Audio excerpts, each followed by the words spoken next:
உண்மையிலே நாங்கள் இந்த நமக்காக நாம் என்கின்ற அந்த தேர்தல் பிரசார பணியை தமிழ் பொது வேட்பாளருக்கான தேர்தல் பிரசார பணியை நாங்கள் பொலிகண்டியிலே ஆரம்பித்து பொத்துவில் நோக்கி செல்கின்ற இந்த நேரத்திலே நாங்கள் இப்பொழுது 3வது நாளாக இந்த கிளிநொச்சி மண்ணிலே கால் பதித்திருக்கின்றோம்.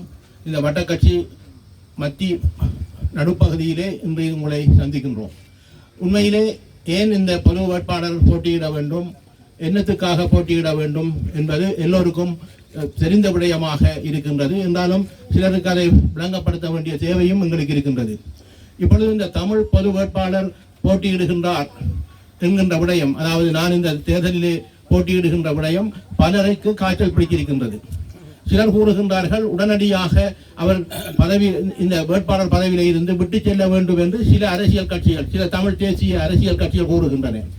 சில கட்சிகள் கூறுகின்றன அவர் போட்டியிட்டாலும் அவர் வெல்ல போகின்றாரா, ஏன் வாக்கை சிதறடிக்க போகின்றார் என்று சில அரசியல் கட்சிகள், சில வேட்பாளருக்கு பின்னால் இருக்கின்ற சில அரசியல் கட்சிகள் கூறுகின்றது. சில அரசியல் கட்சிகள் கூறுகின்றார்கள் அது பொது வேட்பாளரை தோற்கடிக்க வேண்டும் என்று கூறுகின்றார்கள். உண்மையிலே என்னை தோற்கடிப்பது என்பது இனத்தை தோற்கடிப்பதற்கு சமன். இதை நீங்கள் முதலிலே புரிந்து கொள்ள வேண்டும். இது நான் ஏன் கூறுகின்றேன் என்றால், நான் உண்மையிலே இலங்கை ஜனாதிபதியின் ஆட்சி பீடத்தில் ஏறப்போவதும் அல்ல, ஜனாதிபதி மாளிகையை நான் அலங்கரிப்பவனும் அல்ல. அது எனக்கு அந்த அலங்கரிப்பதற்கு நான் சென்றாலும் நான் செல்ல மாட்டேன். அது ஒரு விடயம். உண்மையில் நான் ஏன் இதிலே போட்டியிடுகின்றேன் என்றால், என்னை போட்டியிட வைத்தவர்கள் சிந்தனை என்னவென்றால், இது ஒரு பாரிய அமைப்பாக தமிழ் தேசிய பொது கட்டமைப்பு என்கின்ற அமைப்பு 83க்கும் மேற்பட்ட சிவில் அமைப்புகளும் 7 தமிழ் அரசியல் கட்சிகளும் இணைந்து எடுத்த ஒரு முடிவு. இந்த முடிவு என்பது ஒரு இனத்துக்கான ஒரு விடுதலைக்காக வேண்டி நாங்கள் பல வருடங்களாக போராடி இங்கே ஆட்சி செய்தவர்களில் ஜனாதிபதிகளினால் ஏமாற்றப்பட்டதன் விளைவாக நாங்கள் காட்டுகின்ற ஒரு பரிசுதான், அவர்களுக்கு கொடுக்கின்ற ஒரு பரிசுதான் இந்த தேர்தலிலே நான் போட்டியிடுகின்ற விடயம் என்பதை முதலிலே புரிந்து கொள்ள வேண்டும்.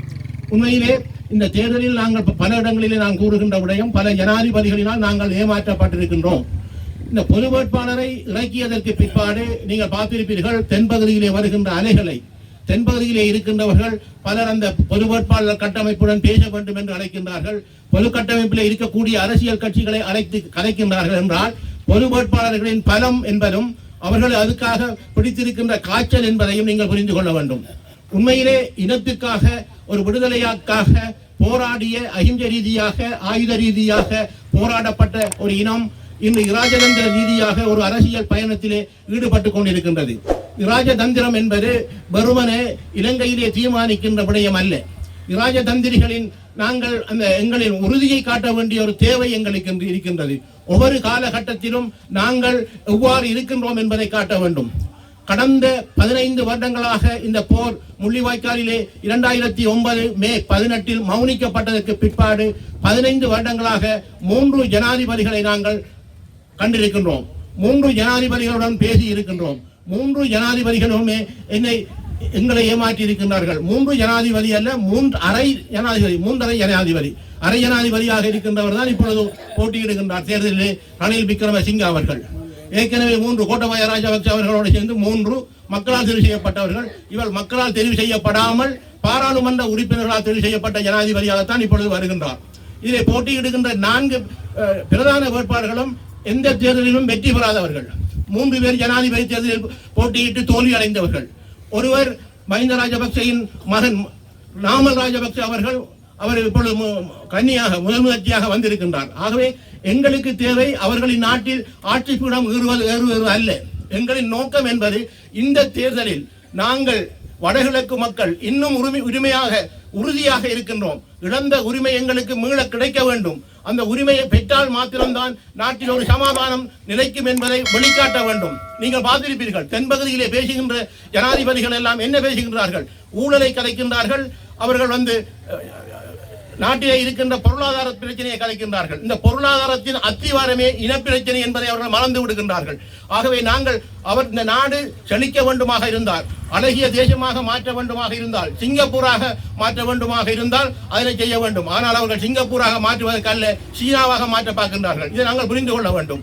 ஆகவே சீனாவின் ஆதிக்கத்தை இங்கு வரவழைத்து எங்கள் அயல் நாடாக இருக்கக்கூடிய, அண்டை நாடாக இருக்கக்கூடிய இந்தியாவை அவர்கள் எச்சரிக்கை பண்ணுகின்ற நடவடிக்கை தொடர்ந்து கொண்டிருக்கின்றது. ஆகவே நாங்கள் கேட்கின்ற விடயம், நீங்கள் எந்த நாட்டுடன் உறவு வையுங்கள், எந்த நாட்டுடனும் கடன் வாங்குங்கள், நீங்கள் அதை செய்யுங்கள். ஆனால் எங்களை நிம்மதியாக வாழ விடுங்கள், எங்களை சுதந்திரமாக வாழ விடுங்கள். எங்கள் மண்ணில் நாங்கள் இழந்த உரிமையை எங்களுக்காக இணைந்த வடகிழக்கில் சமஷ்டி அடிப்படையிலான ஒரு தீர்வு தர வேண்டும் என்பதை நாங்கள் தொடர்ச்சியாக வலியுறுத்துவதற்காக இந்த தேர்தலை ஒரு களமாக பாவிக்கின்றோம். அதிலே களமாக நான் இறங்கி இருக்கின்றேன், ஒரு அடையாளம் மாத்திரம். ஆகவே நீங்கள் அன்பார்ந்த எங்கள் தமிழ் உறவுகள் சிந்திக்க வேண்டிய விடயம் என்னவென்றால், இந்த தேர்தலில் எதிர்வருகின்ற செப்டம்பர் மாதம் 21ஆம் தேதி அதிகாலையிலே நீங்கள் சென்று அந்த வாக்குச்சீட்டிலே நீங்கள் இடுகின்ற ஒவ்வொரு புள்ளடையும் எங்கள் உரிமைக்கான குரல், உரிமைக்கான வாக்கு உரிமை என்பதுதான் அந்த வாக்குச்சீட்டின் தமிழ். நாங்கள் வாக்கை உரிமையாக செலுத்துகின்ற விடயம். ஆக அந்த உரிமை என்பது எங்கள் தமிழினத்துக்கான உரிமை என்பதை நீங்கள் முதலில் சிந்திக்க வேண்டும். அந்த சிந்தனையின் அடிப்படையிலே நீங்கள் போடுகின்ற புள்ளடி என்பது நிச்சயமாக ஒரு வாரிய சக்தியாக, வடகிழக்கு மக்கள் ஒன்றிணைந்த சக்தி என்பது அது சர்வதேசத்துக்கும் ஒரு செய்தியை சொல்லும், இலங்கை அரசாங்கத்துக்கும் ஒரு செய்தியை சொல்லும், எங்கள் அயல்நாடாக இருக்கக்கூடிய இந்தியாவுக்கும் அது ஒரு செய்தியை சொல்லும். அது ஏன் சொல்லுகின்றேன், நான் இந்தியாவை சர்வதேசத்தை அடிக்கடி கூறுகின்றேன் என்றால், இந்த இந்தியாவும் சர்வதேசமும் சேர்த்துத்தான் 21 நாடுகள் எங்கள் விடுதலை போராட்டத்தை முள்ளிவாய்க்காலிலே மௌனிக்கப்பட்டதற்கு ஆயுத உதவிகள் செய்தவர்கள் அவர்கள். ஆகவே அவர்கள் சமாதான உதவி இன்னும் செய்யவில்லை.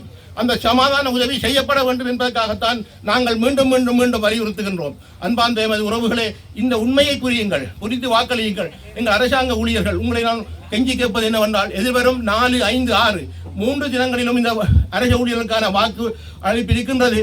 நீங்கள் உங்கள் திணைக்களங்கள் ஊடாக சென்று நீங்கள் உண்மையை உணர்ந்து நீங்கள் ஒரு தமிழ் உணர்வுடன் சிந்தித்து வாக்களியுங்கள். நீங்கள் அபிவிருத்தியைக்காக அல்லது சலுகைக்காக சோரம் போகிறவர்கள் அல்ல.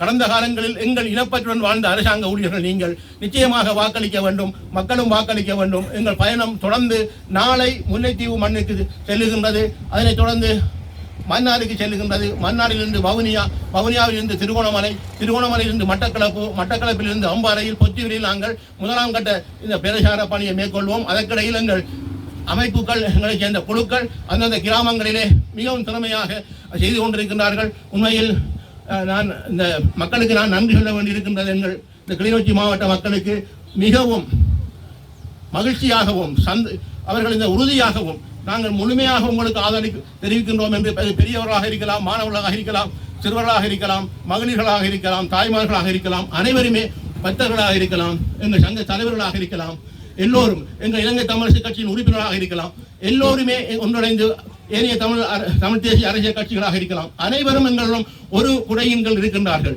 இது தனி மனித தேர்தல் அல்ல. தனி மனித தேர்தல் தான் ஜனாதிபதி தேர்தல். ஆனால் நான் தனி மனிதனாக போட்டியிடவில்லை. தனி மனிதனாக போட்டியிடுகின்றவர்கள் கொழும்பில் இருக்கக்கூடிய தென்பகுதியில் இருக்கின்றவர்கள், அவர்கள் வெற்றி பெற வேண்டும்.